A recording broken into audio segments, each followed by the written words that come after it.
Recalling Christmas feels like revisiting a haunting nightmare that has lingered ever since. Earlier that year, I endured a terrible accident. Although I survived, it left me utterly drained. My life was in shambles, and I felt trapped in an endless abyss of darkness with no way out. That year, I made a decision.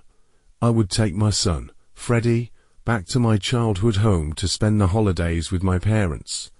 Snow was gently falling outside as we arrived. The house appeared warm and serene, a perfect picture of holiday comfort. My parents greeted us with joy, and for a moment, I thought, this Christmas won't be so bad.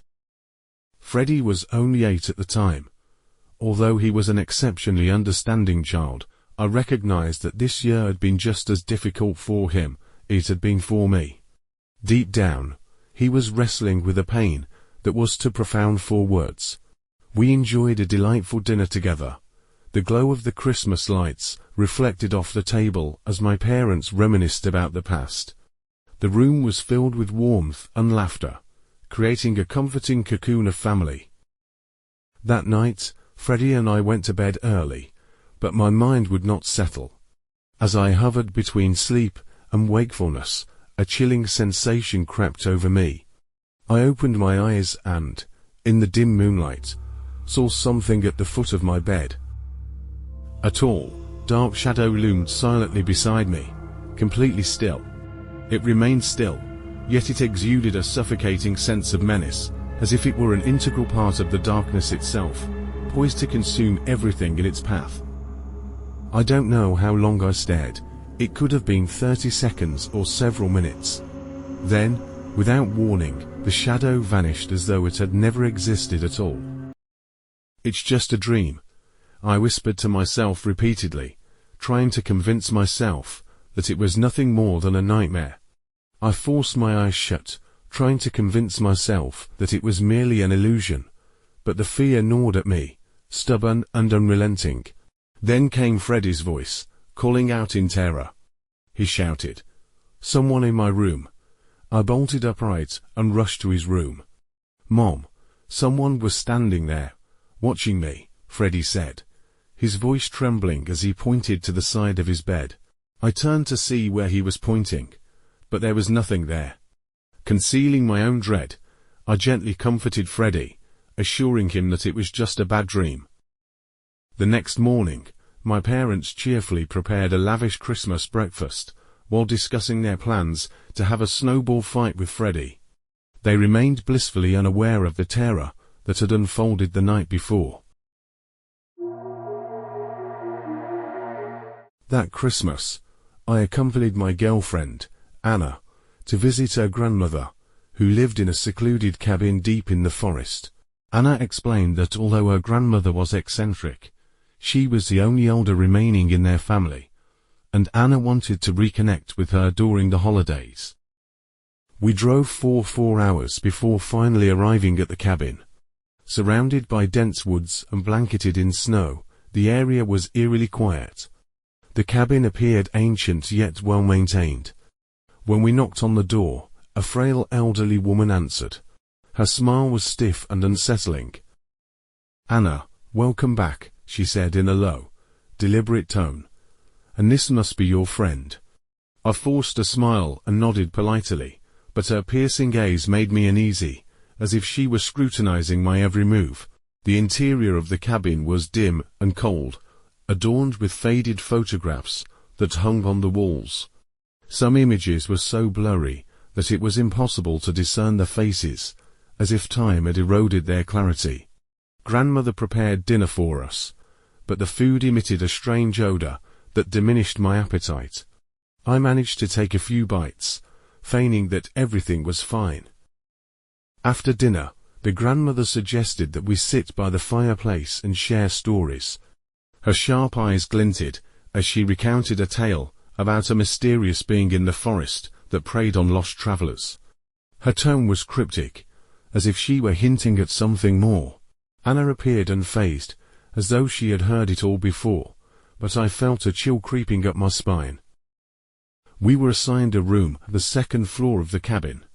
This floor contained only one room, which was connected to the lower level by a narrow staircase. Anna fell asleep quickly, but I could not. Around midnight, I heard faint murmurs coming from downstairs, as if someone were speaking. I crept to the top of the staircase and listened. It was my grandmother's voice. Not yet. He doesn't know. My heart raced, and a cold sweat broke out on my back. I returned to the room, pretending I hadn't heard anything. Soon after, I heard soft footsteps on the stairs. Someone was pacing back and forth, but never entered the room. Minutes later, a soft knock echoed on the door. I cautiously approached and peered through the crack, but saw nothing. Just as I turned to wake Anna, I felt a chilling presence behind me. I spun around to see a tall, dark figure standing in the doorway. Its gaunt silhouette resembled that of the creature from my grandmother's story. It didn't move.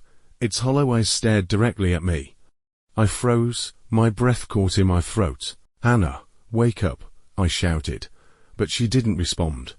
I shook her shoulder, only to find her body cold and rigid, like that of a corpse. Terror surged through me as I screamed and bolted out of the room, dashing down the stairs and out of the cabin. As I sprinted into the forest, I heard my grandmother's eerie laughter echoing behind me. "You really think you can escape?" she called out. I didn't dare look back and continued running deeper into the woods. I never imagined that a typical Christmas could change my life forever. That year, I drove back to my childhood home alone. It was a charming little town nestled in a mountain valley. Since my parents had passed away years ago, only my grandfather remained in the old wooden house. He was elderly and had difficulty walking, so he rarely left the house these days. Every Christmas, I returned to keep him company and ensure he wasn't lonely. By the time I arrived, it was already 8 p.m. Snow was falling gently outside, and the world was eerily quiet, except for the sound of the wind. I pushed open the wooden door, and was greeted by the familiar scent of aged wood and smoke from the fireplace. My grandfather was sitting by the fire. He looked up and smiled at me. "You're finally here," he said in a hoarse but warm voice. We shared a simple dinner, reminiscing about old times before heading off to bed. That night, the snowfall intensified, and the wind carried a strange murmur, reminiscent of whispers just outside the window. I lay in bed, tossing and turning. Around midnight, I was suddenly awakened by the sound of a bell. It wasn't the sound of a phone or an alarm. Instead, it was a crisp metallic chime, reminiscent of a small bell swaying in the wind. The peculiar aspect was that I distinctly remembered there being no bells in the house. I threw off the covers, slipped on my slippers, and followed the sound to the stairs. The living room below was pitch black, but the chime of the bell grew clearer, as if it were coming from directly beneath me. I held my breath and slowly descended the stairs.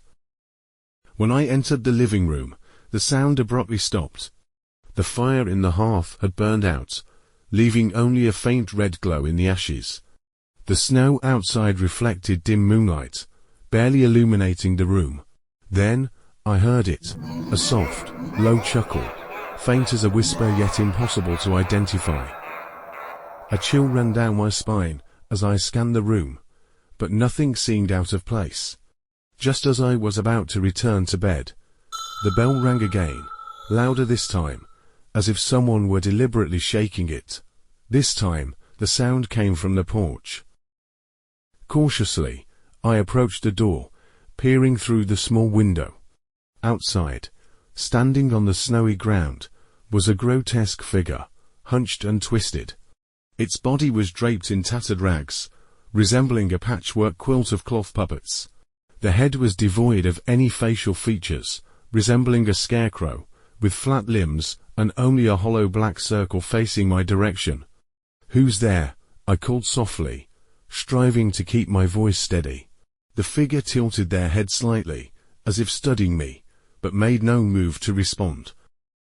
Summoning my courage, I opened the door. However, when I stepped outside, the figure had disappeared. All that remained was a small object on the ground near the doorstep. I knelt to pick it up, a rusty old bell, its surface marred by unusual red stains. As I held it in my hand, the bell emitted a sharp, piercing ring. In that moment, I felt an icy presence behind me. I spun around, but there was nothing there. Hurriedly, I locked the door and rushed back to my room, placing the bell on the nightstand. That night, I dreamed of shadowy figures wandering through snowy fields. Each figure carried a bell identical to mine, and they hummed an eerie, ancient melody. I couldn't comprehend the words, but the tune filled me with dread. The next morning, I woke up to discover that the bell was missing. I searched the entire house, but couldn't find it. My grandfather's bedroom door was closed, and when I knocked, he didn't respond. I gently pushed the door open and found him lying peacefully in bed, as if he were asleep. When I stepped closer, I noticed that he was clutching the very same bell in his hands. "Grandpa," I called softly. He didn't move. His forehead felt cold to the touch. It was then that I realized he had passed away. The authorities stated that the cause of death was natural, likely due to heart failure associated with old age. However, I couldn't shake the unease surrounding the bell's origin. Later, I tossed it into a mountain stream, hoping it would vanish forever. However, the story did not end there. Every Christmas Eve since that night, I have heard the bell in my dreams. It sounded a chilling reminder of the events that transpired. This year, when I awoke, I found an identical bell sitting on my nightstand. It lay there silently, as if awaiting some unknown event to commence. A colleague of mine, who moved here from New York a few months ago, recently shared a spine-chilling experience. I decided to recount his story. It happened around Christmas. My wife, 10-year-old son, and I were living in an old apartment building in New York. The building was aged, with long, dim hallways. That year, during the holiday season, most residents had gone home or were away on vacation, leaving our family as the only ones remaining. One night, my son ran to me, visibly shaken, and told me that he had seen someone in the kitchen late at night. The person, dressed in red, stood with their back to him, head lowered, holding a large bag. His description sent a chill down my spine. I immediately went to the kitchen to check. After inspecting every door and window, I found no signs of forced entry. Still, the idea of an intruder lingering in our apartment put me on edge. I decided to stay vigilant. That very night, as I was getting ready for bed, I suddenly heard slow, dragging footsteps outside in the hallway. The sound was low and deliberate, as though someone was wandering. The hallway was usually silent, and this unusual noise filled me with unease. I made up my mind to open the door and take a look. The dim light in the hallway flickered faintly, casting eerie shadows. Dust lingered in the corners of the walls, undisturbed. At the far end of the corridor, a figure stood motionless. The person was dressed in a red outfit. Their head hung low, holding what seemed to be something heavy in both hands. I cautiously approached, flashlight in hand, illuminating the figure. As the light hit them, I realized the red garment was stained with dark blotches, resembling dried blood. The bag they were holding was not a bag, it was a human head. The head dangled from the figure's hand, its hollow eyes staring blankly, its mouth curled into a grotesque and eerie smile. And then, I noticed the figure itself was headless. The severed neck was indistinct, with blood soaking through the collar and dripping down the red clothes onto the floor. Thick, viscous liquid oozed continuously from the neck, emanating a sickening stench. Somehow, the crimson-clad figure sensed my presence. Holding the head, they slowly turned toward me. Despite having no head, I felt an intense, icy gaze fixate on me.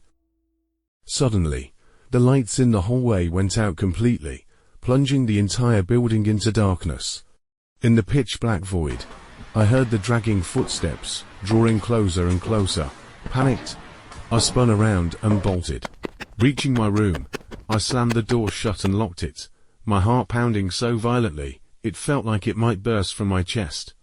I spent the entire night wide awake, paralyzed by fear, hearing faint whispers and footsteps lingering just outside the door. The next morning, I cautiously ventured into the hallway to investigate. Everything had returned to normal. No blood, no stains, nothing remained to suggest the horrors of the previous night. 2 weeks before Christmas, my boss informed me that I needed to travel to another state for an important meeting.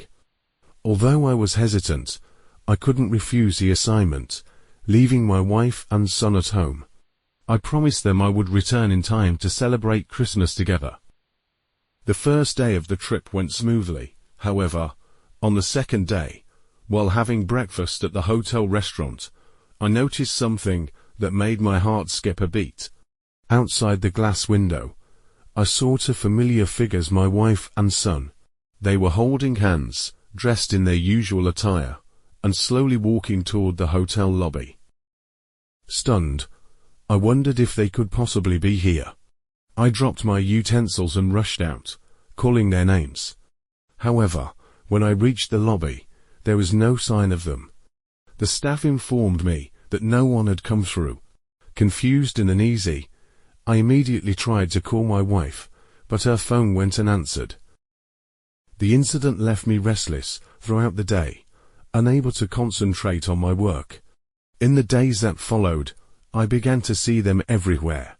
At the office, they loomed at the end of the hallway outside the meeting room. On the street, I caught a fleeting glimpse of my son skipping into an alley.